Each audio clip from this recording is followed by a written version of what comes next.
Perfeito, então, senhores, estamos gravando, estamos ao vivo e bem vivo. Para quem vai ver o vídeo pelo YouTube, gente, curta, compartilhe, comenta, se inscreva nos dois canais, tá? Vai estar no canal do Theo Escritura e depois lá no meu canal. Dá essa força aí para nós crescermos e levarmos as palavras de Deus até mais pessoas. Dito isso, vamos fazer aquela chamada já com o pessoal que está online, exceto o irmão Cláudio ali, que já autorizou a exposição da imagem da voz dele. Quem puder responder para mim, dá um salve, diz se autoriza ou não, tá? Para que a sua imagem belíssima seja, e a sua voz belíssima seja gravada e postada no YouTube, nos dois canais, tanto do Theo Escritura quanto do meu particular. Dito isso, Calil, nosso irmão direto de Jerusalém, o senhor autoriza a exposição da sua imagem e da sua voz? Sim. Olha aí, rapaz, veio vibrante. Irmão Lázaro, eu vi que o senhor colocou ok ali, o senhor autoriza, né? A exposição da sua imagem, da sua voz, caso o senhor queira comentar. Acho que ele... acho que sim. Ok, deu um joinha. Irmão Isaías, eu sei que o senhor está na sua congregação local lá. O senhor autoriza a exposição da sua imagem e da sua voz? Positivo, autorizo. Ok. Só fazer um adendo aqui. Sim. As confissões não são inerrantes. A Bíblia que é. Amém. Sempre é bom lembrar, né? Nosso nobre carioca que fala assim, Igor, o senhor autoriza a exposição da sua imagem, da sua voz? Primeiro, quero cumprimentar os irmãos com a paz do Senhor. Amém. Em segundo lugar, eu autorizo essa voz diferenciada, bonita, bela, a ser gravado e minha exposição da minha imagem também, que sou lindo. Obrigado. Amém. Estamos aí o Anderson Silva, do Mundo Gospel. Muito obrigado, meu irmão. Não sei, Calil, ou Isaías, ou alguém aí pode fazer uma oração inicial para começarmos o estudo. Se não puder, eu mesmo aqui faço e já toco o barco para a gente. Não pode? Tá, Calil não pode. Pode falar, Isaías. Faz? Faço sim. Ok. Faço sim. Senhor Deus e Pai, obrigado por essa noite. Obrigado por estamos aqui. Abençoa essa aula, que teu nome possa ser glorificado e possamos ser edificados no conhecimento da tua palavra de maneira correta. Abençoa o Dani, a família dele, todos os irmãos que estão vendo aqui a aula ao vivo e os que verão posteriormente. Toda a glória seja dada ao teu nome. Em nome de Jesus, amém. Amém. Então, gente, vamos lá. É a parte 19 do livro, tá? Basicamente a página de número 120. Estamos na página 120. Digamos que estamos na metade do caminho já do livro, tá? Parte 19. E hoje nós vamos tratar o texto de Mateus 24, do versículo 26 até o 27. Abre aspas para o texto bíblico. Mateus, capítulo 24, do 26 até o 27. Portanto, se vos disserem, eis que ele está no deserto, não saiais. Ou, ei-lo no interior da casa, não acrediteis. Porque assim como o relâmpago sai do oriente e se mostra até no ocidente, assim há de ser a vinda do Filho do Homem. Mateus capítulo 24, do versículo 26 e versículo de número 27. Momentos antes, Jesus fazia alusão ao remanescente judeu que passará pela segunda metade dos 7 anos de tribulação, advertindo-o para que tome cuidado com o engano espiritual. Jesus se refere pela segunda vez aos eleitos, ou escolhidos. Termo esse que é usado por 3 vezes nessa passagem e que diz respeito ao remanescente judeu que se converterá a Cristo durante a tribulação. Jesus continua a proferir suas instruções e advertência aos eleitos nos versículos 26 e 28. O tema aqui no livro é cuidado com o lugar onde você procura. Vamos aqui abrir aspas para o Dr. Thomas Ice. Esse trecho, versículo 26 e 28, do discurso do Monte das Oliveiras, só pode ser encontrado com exclusividade no relato feito por Mateus. Jesus continuava a dirigir a sua advertência aos escolhidos, para que estes não fossem ludibriados. Ele basicamente diz que se alguém no decorrer da tribulação se dirigir a você dizendo que o Messias está disfarçado e se escondeu em algum lugar, não acredite no relato desta pessoa. Por quê? A razão de tanto ceticismo se deve ao fato de que a volta do Messias será tão visível e notória que não haverá a menor dúvida que ele chegou. Vou abrir aspas aqui para uma pequena digressão dos irmãos aí, alguns já devem ter ouvido, que existia um preterista que a gente conversou alguns meses atrás, e ele disse que fisicamente, olha, presta atenção, foi um preterista que disse isso para mim, tá? Nós temos testemunhas aqui no grupo. Um preterista diz que é fisicamente impossível o mundo inteiro ver Jesus na sua segunda vinda ou no momento do seu retorno. Isso seria impossível fisicamente, ou seja, está atribuindo a Deus algo impossível. Esse é o preterismo do Brasil. Esse é o nível dos preteristas. Dito isso, voltamos aqui para o Dr. Thomas Ice. Os falsos cristos e falsos profetas é que aparecerão de modo clandestino e sigiloso com o intuito de enganar. Não obstante, se existe algo que essa passagem diz, e diz em alto e bom som, é que essa vinda referida por Jesus acontecerá num advento pessoal, corpóreo e público, tá? Pode falar, Alisson. Só autoriza a exposição da tua imagem e da tua voz aí em alto. Da minha linda voz. Opa! Não, mas lembrando disso, é isso que o Daniel falou, muito importante. Porque quando eles argumentam que Jesus ele voltou em juízo no ano 70, justamente na destruição de Jerusalém, etc. E até algumas confusões que eu estava comentando mais cedo com o Daniel sobre a questão de milênio e até mesmo sobre a grande tribulação, Isaías 2, por exemplo, que aquilo ali já aconteceu justamente em Jerusalém, no período do ano 70, sendo que a grande paz do milênio já teria acontecido no ano 70, sendo que foi uma destruição, então não faz sentido algum. E é interessante que esse preterista que conversou com o Daniel, ele lançou justamente essa ideia de que, olha, na verdade o texto ele não é literal assim, todo olho verá é simbólico, né? Então se todo olho verá é simbólico, não é possível que todo olho veja. Se Jesus for descer, por exemplo, for aparecer na China, pessoas do Brasil não vão ver Jesus.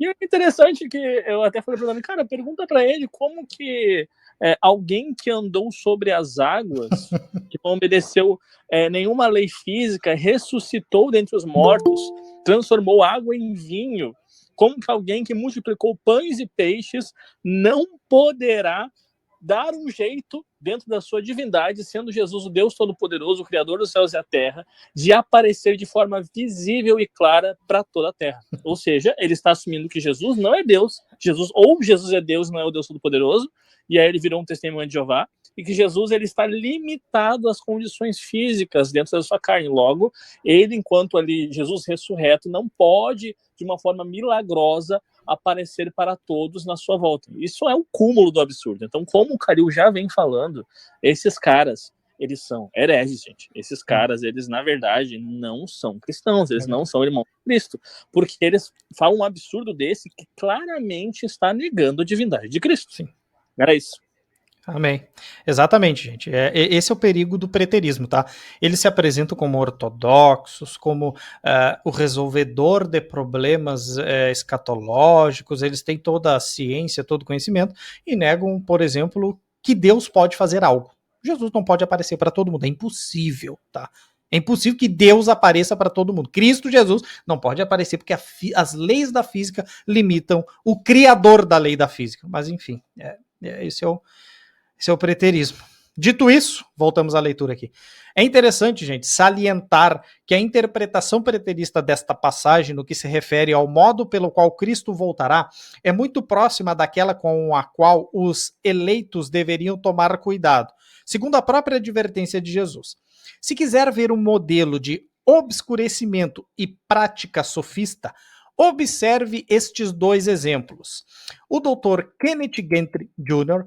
faz o seguinte comentário sobre o texto. Vamos abrir aspas para o erudito preterista. O Senhor, de forma absolutamente enfática, previne os seus discípulos de que ele não voltaria de um modo pessoal e visível naqueles dias. Eu vou ler de novo. não voltaria de um modo pessoal e visível naqueles dias. Por 2 vezes ele declara que qualquer relato de sua presença corpórea seria falso. Sem dúvida, esses pronunciamentos desencorajam a expectativa que eles tinham de qualquer volta visível naquele dia. Ele afirma expressamente que qualquer ordem para procurá-lo, especialmente em determinada localidade, seria um equívoco. Contudo, ocorreria uma vinda de Cristo naquele dia. Essa, no entanto, seria uma vinda espiritual para juízo, em vez de uma segunda vinda pessoal. Fecha aspas para Kenneth Gentry Jr. Seu colega preterista, Gary DeMar, também adota o ponto de vista de que essa passagem prediz uma vinda impessoal de Jesus, ao dizer o seguinte, agora abre aspas para Gary DeMar. Jesus voltaria assim como o relâmpago sai do Oriente e se mostra até no Ocidente, ou seja, subitamente e sem aviso prévio. O que as pessoas viram foi a manifestação da vinda do Senhor, ainda que elas de fato não o tenham visto. Será que Deus estava corporalmente presente? Não, ele não estava. Ele veio? É claro que sim. Continuando, o texto de Mateus 24, 27 revela que Jesus, de alguma maneira, participou da destruição de Jerusalém. Essa é exatamente a questão. Jesus veio como um relâmpago para pôr fogo em toda a cidade de Jerusalém. Caso você se lembre, foi Tito que, como agente representante de Deus, lembre-se aqui que Gary DeMar escreveu, Tito, como agente representante de Deus, pôs fogo no templo e arrasou o seu prédio. No ano 70 depois de Cristo, Roma foi enviada por Deus para executar. Deixa eu só aqui permitir. A gente continua já a leitura aqui. Ok, está permitido. No ano 70, Roma foi enviada por Deus para executar uma tarefa semelhante. O nosso Senhor previne seus discípulos de que sua vinda a esse cenário de juízo seria distinta e súbita, como o relâmpago se mostra numa localização e ao mesmo tempo parece estar em toda parte. Fecha aspas para Gary DeMar. Dr. Thomas Ice agora. As afirmações desses dois intérpretes preteristas são exemplos daquele tipo de propaganda que os eleitos de Deus devem evitar no decorrer da tribulação, conforme Jesus advertiu. A passagem de Mateus 24, do versículo 27 até o 31, faz uma nítida referência a um segundo advento predito para ocorrer em ocasião ainda futura. Examinarei agora as razões que nos levam a crer que o versículo 27 de fato faz alusão à segunda vinda de Cristo. E agora aqui, gente, antes do acontecimento futuro, alguém que autorizou a sua exposição de imagem e voz, quer fazer algum comentário, tem alguma dúvida? Vocês viram bem aí que os preteristas disseram, isso aí saiu da peninha deles, tá? Não é invenção de ninguém, as citações estão aí no livro. Saiu da peninha inspirada dos mestres. Tito foi um enviado de Deus, hein, cara? Tito foi enviado de Deus. Isso aí mostra bem. Eles acreditam. Pode falar, Igor. Eles acreditam que Jesus não consegue estar ao mesmo tempo em vários lugares, é isso? Não, ali na verdade, Igor, é que a vinda de Jesus ali, ela não foi corpórea. E o que o Dr. Thomas Ice vai tratar é que o texto ali vai falar de uma segunda vinda corpórea. Entendeu? O texto está falando de falsos cristos que disseram que Jesus está ali, está acolá ou está em todos os lugares. E o Dr. Thomas Ice faz a leitura e a exposição contrária, de que Jesus, quando ele vir, ele vai se apresentar corporalmente, não espiritualmente. Já os preteristas dizem que Jesus veio espiritualmente e ele pode estar ali, acolá ou em todos os lugares ao mesmo tempo, tá? Só para trazer essa síntese de fundo aí, tá? Calil, queria falar alguma coisa? Pode falar agora se quiser. Já tô voltando. Não, tranquilo. Então, belezinha. Então vamos continuar aqui, gente, a nossa leitura. Vamos para a parte que diz um acontecimento futuro. Tanto Gentry Jr. quanto DeMar procuram torcer o sentido desta passagem como se ela confirmasse uma volta pessoal e corpórea de Jesus Cristo. Essa concepção preterista tem sido adotada por apenas 1% se chegar a isso, dos intérpretes que que comentaram essa passagem bíblica ao longo da história da igreja. O contexto da passagem comprova que Cristo faz a referência à sua volta pessoal, em contraste com a volta de Cristo predita no versículo 27.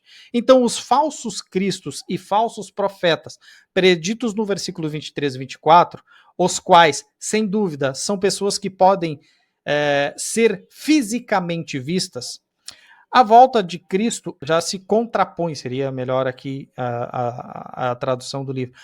A volta de Cristo se contrapõe a eles. Cristo não voltará para se esconder no cômodo dos fundos de algum lugar, enquanto um agente secreto que leva as pessoas até aquele local para encontrá-lo.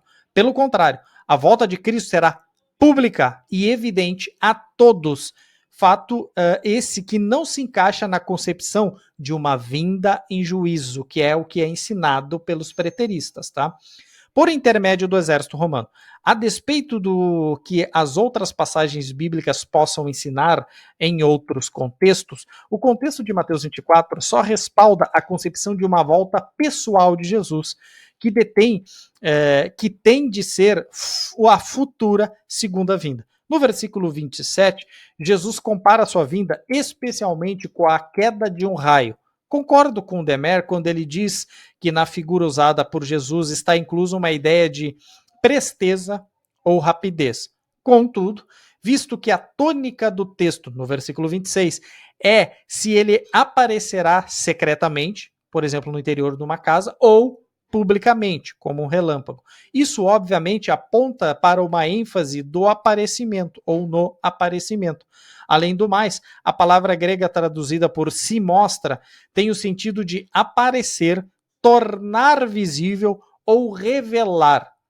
Nesse caso, por tratar-se de uma aparição de um relâmpago, o termo seria traduzido de forma idiomática por reluz. Quando se refere a uma pessoa, sempre é traduzido por aparecer. Essa é a forma na qual foi usado no versículo 30, que diz: então aparecerá no céu o sinal do Filho do Homem. Para dizer a verdade, Wycliffe traduz esse termo do versículo 27 em inglês arcaico como significado de aparecer. Quando esse aspecto se junta ao fato de que ambos os versículos 27 e 30, aquele que aparece é chamado de o Filho do Homem, um designativo que sempre enfatiza a humanidade de Cristo.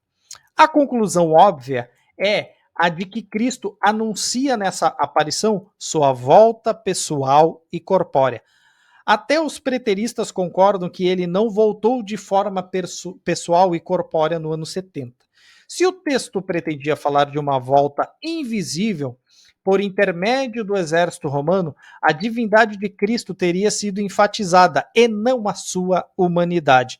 Meyer declara o seguinte, abre aspas para Meyer aqui: o advento do Messias não será dessa natureza, a ponto de alguém precisar de orientação para procurar o Messias aqui ou ali. Ao invés disso, será como relâmpago que, assim que aparece, anuncia de imediato sua presença e sua presença em toda a parte. Isso quer dizer que quando o advento do Messias se cumprir, ele se mostrará de repente e publicamente numa gloriosa exibição diante do mundo inteiro.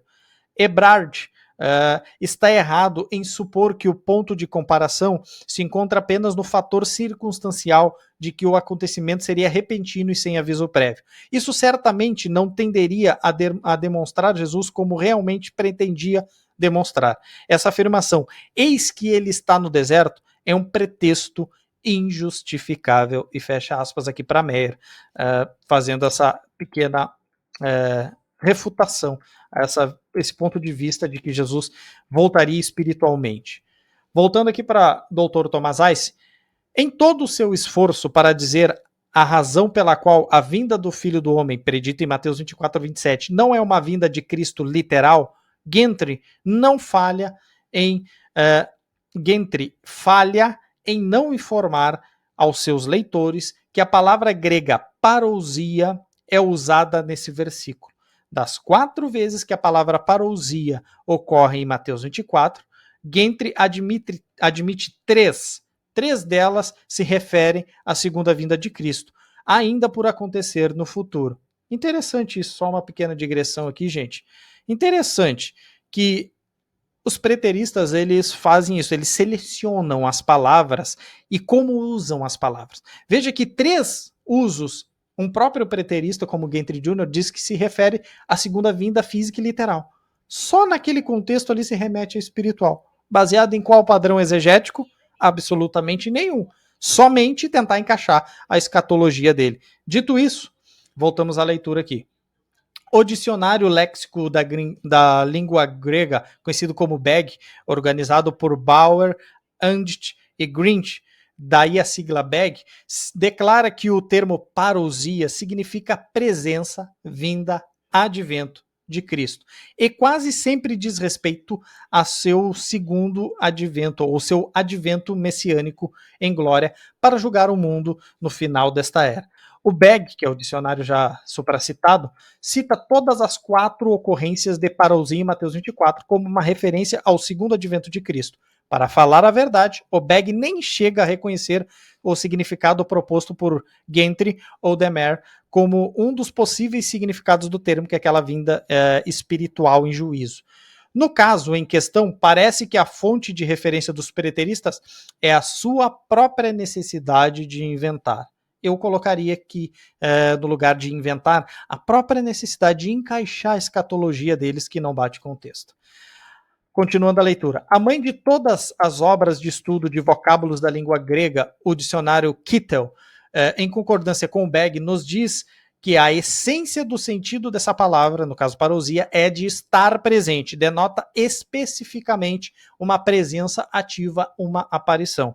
O dicionário Kittel descreve parousia como um termo técnico para designar a vinda de Cristo em glória messiânica. Desse modo, o termo parousia transmite a ideia de uma vinda em pessoa, antagônica à concepção preterista de uma vinda impessoal ou uma vinda invisível em juízo.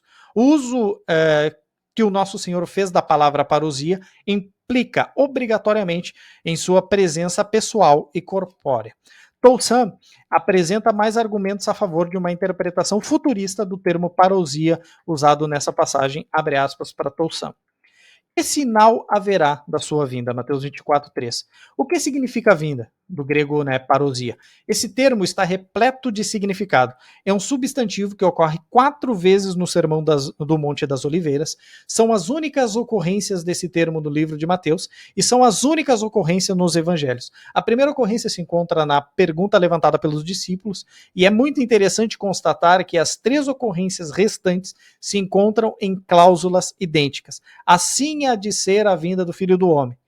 Mateus 24, 27, 37 e 39. O problema dessa interpretação localiza-se no significado de parousia antes do versículo 36 e depois dele. Se a vinda do Filho do Homem, Mateus 24, 37, 39, corresponde ao segundo advento, seria de se esperar a cláusula idêntica de Mateus 24, 27. Se refira ao mesmo, que se refira ao mesmo acontecimento. Nesse caso, a palavra teria o mesmo significado em Mateus 24, 3. Em cada um desses casos, a palavra tem que se referir ao segundo advento. Além disso, a palavra parousia e suas ocorrências no Novo Testamento sempre é usada no sentido de presença real. Pode ser empregada para se referir à presença de pessoas, como ocorre em 1 Coríntios 16, 17, 2 Coríntios 7, versículos 6 e 7, 2 Coríntios 10, 10, Filipenses 1, 26, 2, 12 e 2 Tessalonicenses 2, 9. Em cada um desses casos, a pessoa está pessoalmente presente.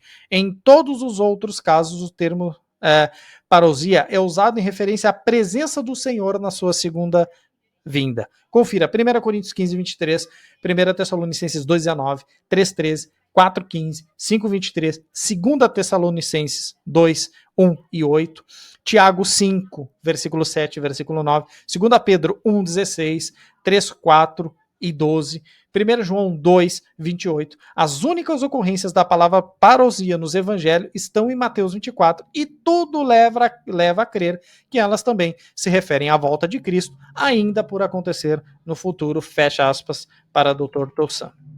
Voltando aqui, Gentry Gantry Jr. se aventura a dizer que a descrição do relâmpago em Mateus 24, 27 é um sinal que espelha os exércitos romanos marchando do Oriente para o Ocidente rumo a Jerusalém.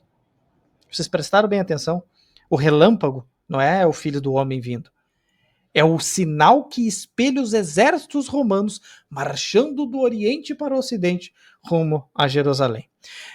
É difícil imaginar que a demorada marcha dos exércitos romanos seja a correta interpretação desta passagem. Mais uma vez, tomo por modelo a explanação de Toussaint, que a explanação de Toussaint faz desse texto. Vamos abrir aspas aqui.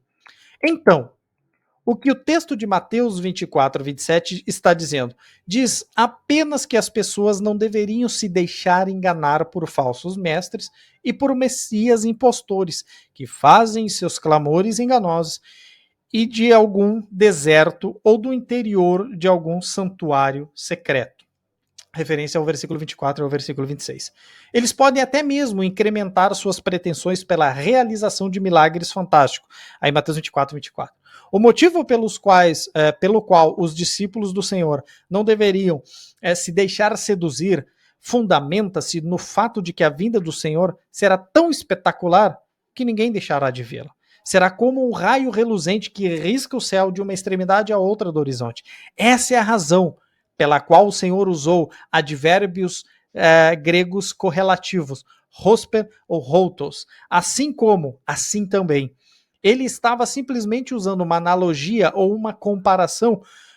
Seu segundo advento será tão evidente quanto o relâmpago radiante que percorre o céu. Assim será o aparecimento real e inconfundível do Senhor Jesus Cristo na sua segunda vinda à terra. Maranata, hora vem Senhor Jesus, e terminamos aqui a leitura e a exposição de hoje. Não sei se algum dos irmãos aí quer abrir para algum comentário.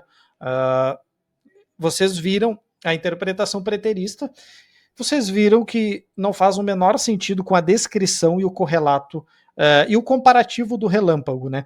Se o relâmpago fosse algo invisível, inconcebível para o olho humano, aí o preterismo teria um argumento. Mas qualquer pessoa que tiver num dia de chuva, que tiver tendo com raios, relâmpagos, trovões, basta ela olhar para o céu e não ser cega, né? A não ser que tu tampe os dois olhos e for uma pessoa cega, ela vai enxergar o relâmpago ali. Pode ser rápido, pode, mas vai ver. Ainda que 1/1000 de segundo, ela vai ver o clarão. E esse é o comparativo. Por isso é impossível encaixar uma vinda em juízo, uma vinda metafísica em juízo no ano 70 de Jesus Cristo. Não sei se algum irmão quer comentar alguma coisa. Se não, a gente pode ir encerrando por aqui, já que hoje a aula foi curtinha e destruidora dos argumentos dos preteristas. Alguém quer comentar alguma coisa? Acabou com o argumento dos preteristas que Jesus voltou em 70. Hoje acabou. Fica Se difícil. o preterista estivesse aqui hoje, ele ia sair daqui com raiva hoje. Infelizmente, eles nem gostam, sabe? Eu fiz eu vou abrir aqui um parêntese para conversar um pouquinho sobre isso. O Alisson estava presente lá e eu fiz a pergunta. Ele disse que tudo aconteceu no ano 70. Eu disse, ok, então como se cumpriu? Ele disse, eu não sei como se cumpriu, eu só sei que se cumpriu no ano 70. Essa é a resposta dos preteristas. Tá, mas como Jesus veio no ano 70? Explique, eu quero saber.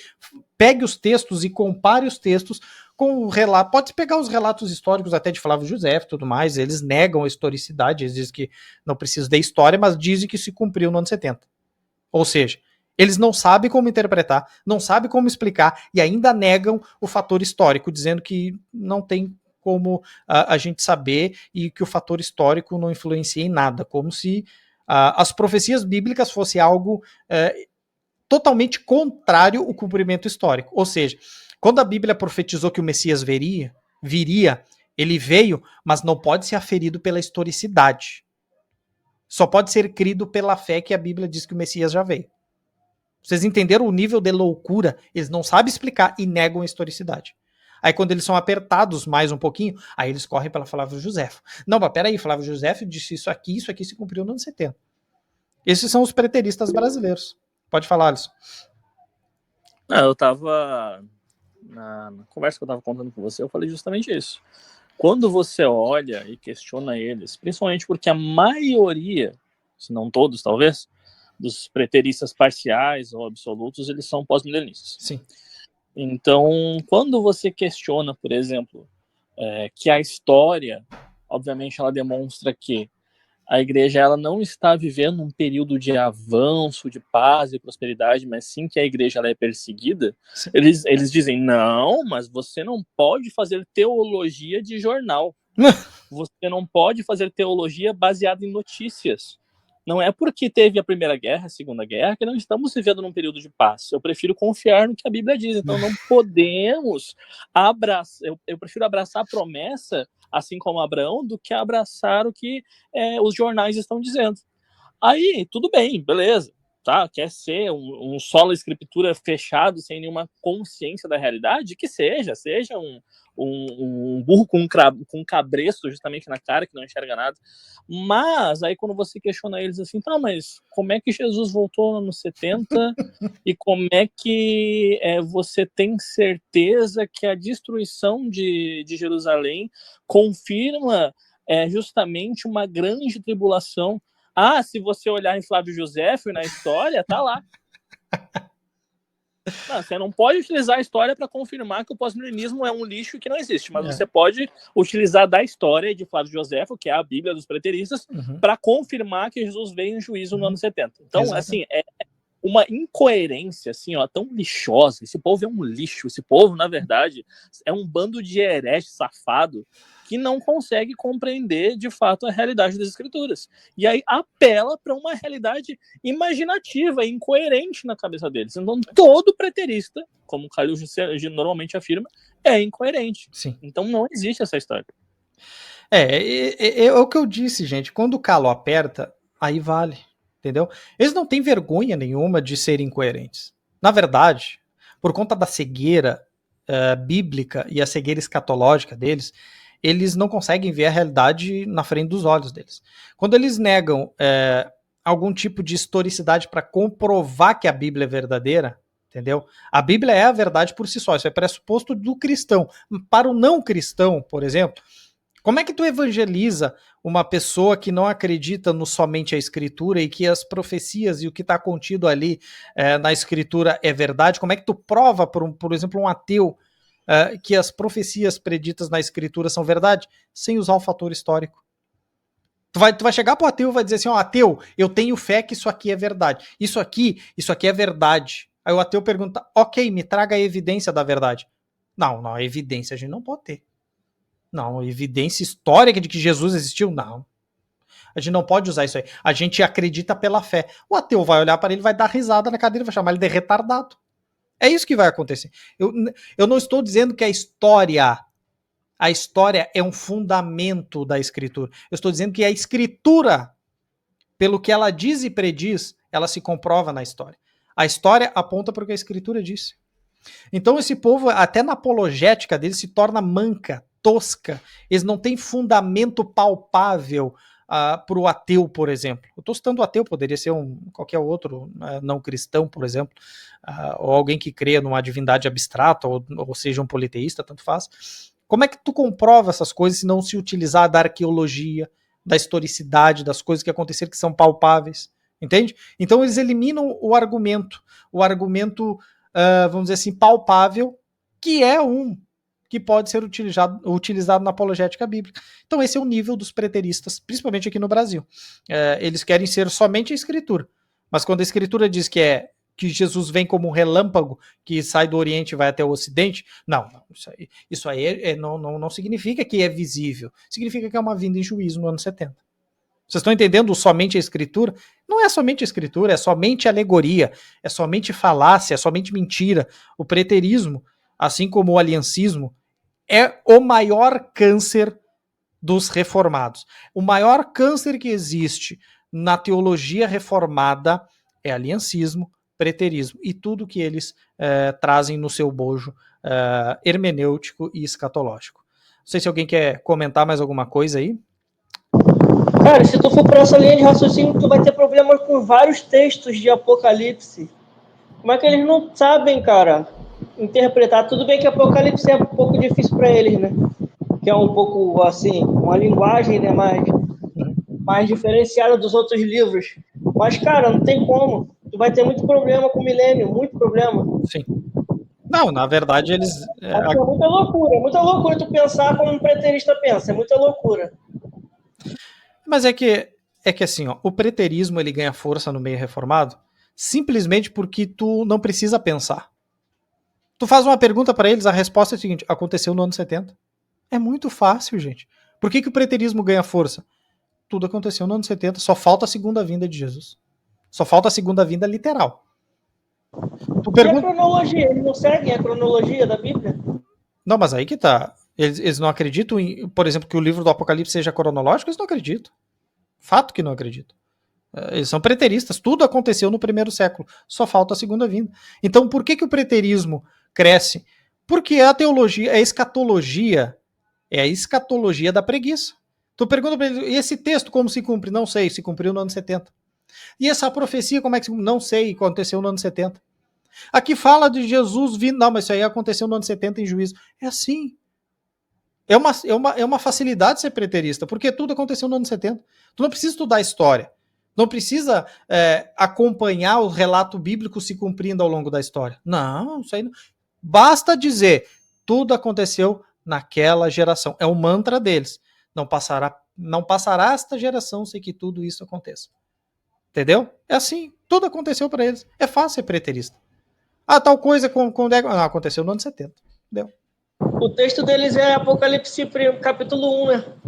Mas eu usei já Apocalipse para alguns preteristas, principalmente no capítulo 22 ali, e mostrei ali que o breve, muitas das vezes, não pode ser usado como breve amanhã, ou daqui a algumas horas, ou daqui a alguns dias. Pode demorar um pouco. Mas quando tu aperta eles, é o único texto que eles pegam para usar. Não, os dois textos, assim, que é o mantra do preterista. Não passará esta geração sem que tudo isso aconteça. E o breve de Apocalipse. Ou de outros textos que tratam a palavra breve, referindo seja um juízo de Cristo, ou período tribulacional, ou a segunda vinda. Entendeu? Eles vão usar todos esses aí. Para eles, breve tem que ser logo, agora. Isso, ipsis literis. Aí é literal, né? Aí o termo tem que ser ipsis literis, tem que ser assim, ó, aplicação literal. Mas quando fala de relâmpago aparecendo, não, aí é vinda metafísica e vinda em juízo no ano 70. Esqueceram que o tempo de Deus é diferente do nosso. Eu acho que eles não sabem ler direito, não. Melhor ler gibi, história em quadrinho. Bueno, gurizada, então era isso. Podemos encerrar por hoje. Ok? Então, gente, agradecendo a audiência e a paciência de todos, lembrando que tem aquela lista, né, para a gente encerrar: pentecostalismo, continuismo, aliancismo, preterismo, pós-tribulacionismo, pós-milenismo, amilenismo e todo o abojo, arminianismo, nas suas multiformas, tudo isso é blasfêmia e heresia, e até o continuismo do Igor aí também ele tem que largar disso. Valeu, gurizada! Queria agradecer a todos, um abraço e me fui, gurizadita!